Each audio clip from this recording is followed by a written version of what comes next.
Avant de plonger dans cette histoire incroyable, pensez à vous abonner à la chaîne et à activer la cloche. Ici, chaque récit a quelque chose à dire, et vous ne voudrez pas en manquer un seul. Le campus de l'université de Brookfield bourdonnait d'activité ce matin-là.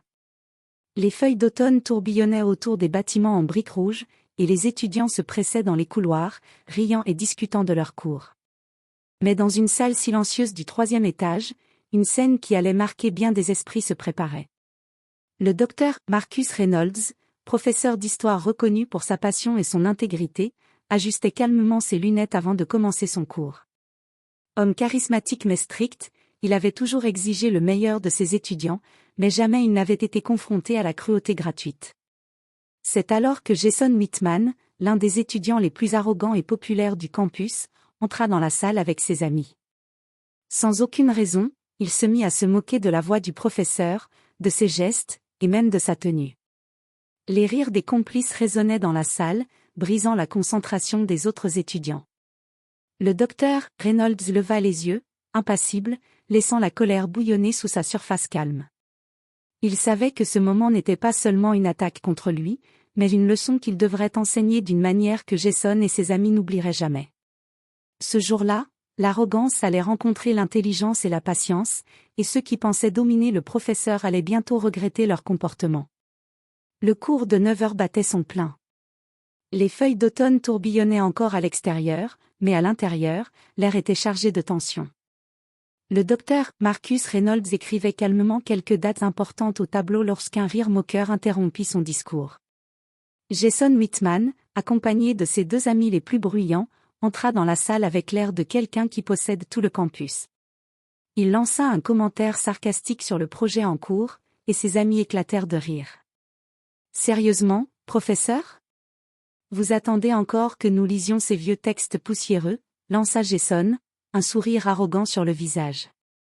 Le docteur Reynolds se tourna lentement vers lui, ses yeux noirs perçants fixant Jason comme pour sonder son arrogance. « Monsieur Whitman, pouvez-vous expliquer pourquoi vous pensez que le savoir des siècles passés n'a aucune valeur ?» demanda-t-il calmement. Jason rit et fit un geste de la main, comme pour chasser la question. « Oh, c'est juste, vieux et ennuyeux. Pas vraiment utile dans la vraie vie, vous savez. » La salle devint silencieuse. Les autres étudiants échangèrent des regards inquiets. Personne n'avait jamais vu Jason parler ainsi au professeur. Mais Marcus Reynolds ne se laissa pas déstabiliser. Avec une voix calme mais ferme, il répondit. « Très bien. Si vous pensez que c'est inutile, je vous invite à présenter vos arguments devant toute la classe lors de notre prochain débat. Préparez vos faits et vos références. » Le sourire de Jason se figea. Il n'avait jamais été confronté à quelqu'un capable de rester impassible face à son arrogance. Il lança un dernier regard méprisant au professeur avant de s'asseoir, mais à l'intérieur, un sentiment inconfortable commençait à croître.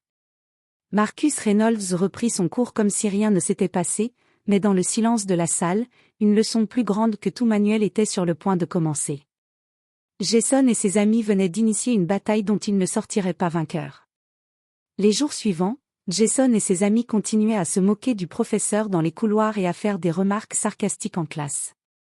Mais Marcus Reynolds, loin de répondre par la colère, avait un plan plus efficace, laisser l'arrogance se confronter à la réalité. Pour le prochain projet, il attribua à Jason et à ses amis un sujet complexe et exigeant, une recherche approfondie sur l'influence de différents mouvements historiques sur les sociétés contemporaines. Ce travail nécessitait des heures de lecture, de réflexion et d'analyse précise. Les étudiants arrogants, habitués à réussir sans effort, se retrouvèrent rapidement dépassés.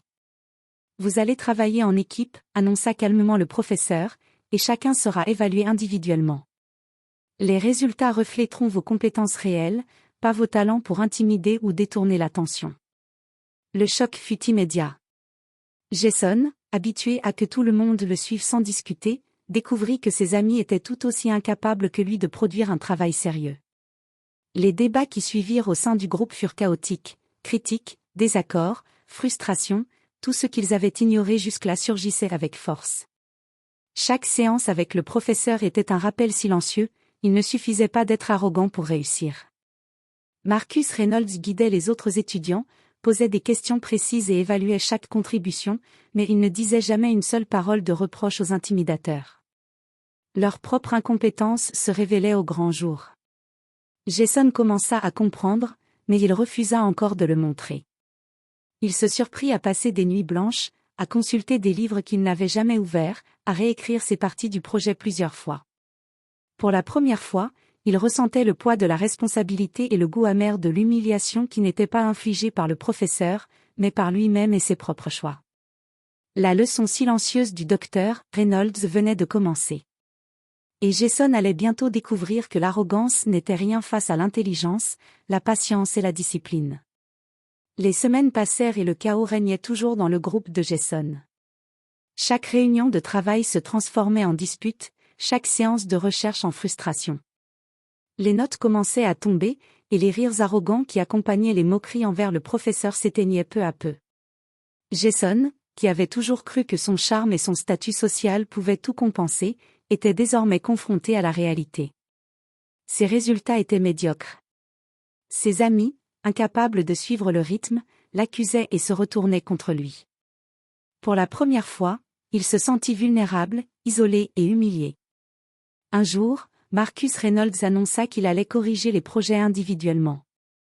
Chaque étudiant allait présenter ses recherches devant la classe, et chacun serait évalué selon ses propres compétences. Jason sentit son cœur se serrer. Il savait qu'il n'était pas prêt. Lorsque vint son tour, il balbutia ses arguments, confondit les faits et oublia des détails essentiels. Ses amis étaient tout aussi perdus. La classe entière, qui avait d'abord été témoin de leur moquerie envers le professeur, observait maintenant leur incapacité à se défendre.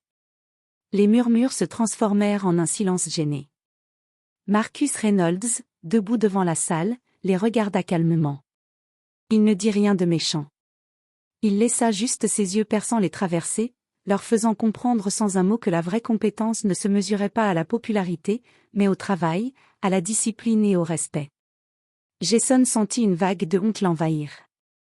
Pour la première fois, il comprit que son arrogance ne lui servait à rien. Ce qu'il avait pris pour une force était en réalité sa faiblesse. Il avait cru pouvoir intimider un professeur respecté, mais c'était lui qui venait d'être mis à nu devant toute la classe. Cette leçon, bien plus amère que n'importe quelle punition officielle, allait rester gravée dans sa mémoire pour longtemps. Il venait d'apprendre que sous-estimer quelqu'un par ignorance ou préjugé pouvait coûter bien plus cher que ce qu'on imaginait. La remise des projets marqua la fin du semestre. Jason et ses amis avaient récolté des résultats médiocres, mais plus que les notes, c'était la fierté blessée et l'humiliation qui pesaient sur eux. Chaque rire qu'ils avaient provoqué s'était retourné contre eux. Après la dernière présentation, Jason resta un moment dans la salle, observant le docteur Reynolds ranger ses affaires. Il sentit un mélange de honte, de colère contre lui-même et de respect. Il savait qu'il devait affronter la vérité. Avec une voix tremblante mais sincère, il s'approcha du professeur. « Professeur Reynolds, je tiens à m'excuser. Pour tout, pour la façon dont nous vous avons traité. Nous avions tort. » Le docteur Reynolds leva les yeux, et un léger sourire apparut sur son visage. Jason, reconnaître ses erreurs est la première étape pour grandir. Vous avez appris cette leçon à vos dépens. Ne la gaspillez pas. Jason hocha la tête, sentant le poids de ses actions se dissiper lentement. Ses amis, eux aussi, vinrent présenter leurs excuses. La leçon avait été amère, mais claire, l'arrogance et l'intimidation ne mènent jamais à la victoire. Le respect, la discipline et l'intelligence étaient les vraies forces. Pour Jason, cette expérience marqua un tournant. Il comprit que la vraie grandeur ne venait pas de la domination des autres, mais de la capacité à se dépasser et à reconnaître ses erreurs. Et pour Marcus Reynolds, cette victoire silencieuse fut la confirmation que parfois, la patience et la sagesse sont les armes les plus puissantes face à l'arrogance. L'université continua sa vie animée, mais dans le cœur de Jason et de ses amis, une leçon resterait à jamais gravée: humilier quelqu'un pour le plaisir ne mène jamais qu'à l'humiliation de soi-même.